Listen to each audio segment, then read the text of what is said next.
सेबी की दिसंबर महीने की बुलेटिन आई है और इस बुलेटिन में आईपीओ मार्केट को लेकर कई सारी इंपॉर्टेंट अनाउंसमेंट्स आई हैं, जानकारी आई है, रिसर्च आई है। क्या है सेबी के इस बुलेटिन में खास अपडेट, आइए जानते हैं। पूजा हमारे साथ है बताने के लिए। पूजा बताइए।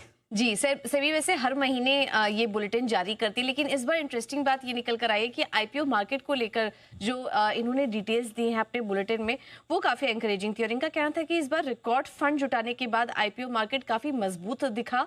एनएससी बीएससी पर करीब 22 कंपनियों ने 33,507 करोड़ रुपए जुटाए, जिसमें के 12 में से 8 जो मेन बोर्ड लिस्टिंग हुई वो प्रीमियम पे हुई है। और इसमें अगर ग्लोबल आईपीओ मार्केट से कंपेयर करें तो सबसे ज़्यादा स्थिति जो थी वो भारत की काफी मजबूत थी। आईपीओ के मामले में सबसे ज्यादा लिस्टिंग इस बार इंडिया में ही देखने को मिली है। अगर इंडिया में देखें तो करीब 22 आईपीओ आए हैं, चीन में 19 आईपीओ आए हैं, दूसरा स्थान पर चीन का नाम है। उसके बाद जो बाकी एशियाई देशों की अगर बात करें, ताइवान 10 आईपीओ आए हैं, यूएस में करीब 8 हैं, तो उसके भी आगे है इंडिया। इसके अलावा जापान, मलेशिया, यहाँ पर करीब 5-5 आईपीओ आए हैं।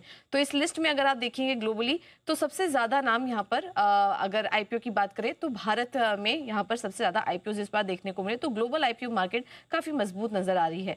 सेकेंडरी मार्केट की भी बात करें तो उसके लेके भी कुछ डिटेल्स निकल कर आई इस बार के बुलेटिन में।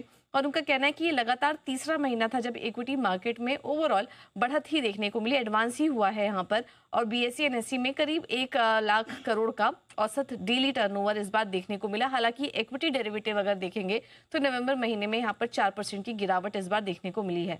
एफपीआई आउटफ्लोज पर भी इनका कहना था कि एफपीआई के नेट निवेश में करीब 35,598 करोड़ से घटकर ये अक्टूबर का आंकड़ा था, जिसमें कि काफी स्ट्रॉन्ग नेट इनफ्लोज देखने को मिले थे।